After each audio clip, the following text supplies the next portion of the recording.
നേരത്തെ പറഞ്ഞതുപോലെ തന്നെ മൂന്നാമത്തെ ഷട്ടറാണ് മലമ്പുഴ ഡാമിന്റെ മൂന്നാമത്തെ ഷട്ടർ ഉയർത്തിയിരിക്കുന്നു. മലമ്പുഴ ഡാമിന്റെ മൂന്നാമത്തെ ഷട്ടർ ഉയർത്തിയിരിക്കുന്നു. ദൃശ്യങ്ങളാണ് പ്രേക്ഷകർ കണ്ടത്. ബാണാസുര സാഗർ ഡാമിന്റെയും പാലക്കാട് മലമ്പുഴ ഡാമിന്റെയും ഷട്ടറുകൾ തുറന്നിരിക്കുന്ന ദൃശ്യങ്ങളാണ് പ്രേക്ഷകർ കാണുന്നത്.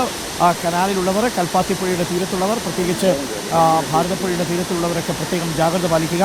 ഇപ്പോൾ നീരൊഴുക്ക് കൂടിയതിനെ തുടർന്ന് പാലക്കാട് മലമ്പുഴ ഡാമിന്റെ മൂന്നാമത്തെ ഷട്ടർ ഇപ്പോൾ തുറന്നിരിക്കുകയാണ്. നിലവിൽ ഉദ്യോഗസ്ഥർ അറിയിച്ചിട്ടുള്ളത് 5 സെന്റിമീറ്റർ ഉയർത്തും എന്നുള്ളതാണ്. ഏതായാലും മൂന്നാമത്തെ ഷട്ടർ ഉയർത്തിയിരിക്കുന്നു. ഇനി രണ്ടാമത്തെ ഷട്ടർ അല്പസമയത്തിനകം തന്നെ ഉയർത്തും.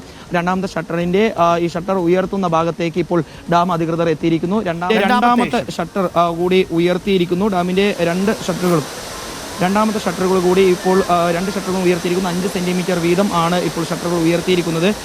ഈ റൂൾ കർവ് പ്രകാരം ഡാമിന്റെ ജലനിരപ്പ് ക്രമീകരിക്കേണ്ടതുണ്ട്. വൃഷ്ടിപ്രദേശങ്ങളിൽ കഴിഞ്ഞ ദിവസങ്ങളിലെല്ലാം ശക്തമായ മഴയാണ് അനുഭവപ്പെടുന്നത്. അതുകൊണ്ട് തന്നെ ഡാമിന്റെ ഈ പരമാവധി സംഭരണ ശേഷിയായിട്ടുള്ള 115 മീറ്ററിന് സമീപത്തേക്ക് ഈ ജലനിരപ്പ് എത്തിയിരുന്നു. 111 മീറ്റർ സംഭരണ ശേഷി എത്തിയതോടുകൂടി അല്ലെങ്കിൽ ജലനിരപ്പ് എത്തിയതോടുകൂടിയാണ് പിന്നീട് ഇത്തരത്തിൽ ഡാം തുറക്കാനുള്ള ഒരു തീരുമാനം ഡാം അധികൃതർ സ്വീകരിച്ചത്. ഇപ്പോൾ മൂന്നാമത്തെ ഷട്ടർ, മലമ്പുഴ ഡാമിന്റെ മൂന്നാമത്തെ ഷട്ടർ, അതായത് ആദ്യത്തെ ഷട്ടറാണ് ഇത്, ആ ഷട്ടർ കൂടി ഉയർത്തിയിരിക്കുന്നു. ഇപ്പോൾ 3 ഷട്ടറുകൾ 5 സെന്റിമീറ്റർ വീതം ഉയർത്തിയിരിക്കുന്നു എന്നുള്ളതാണ്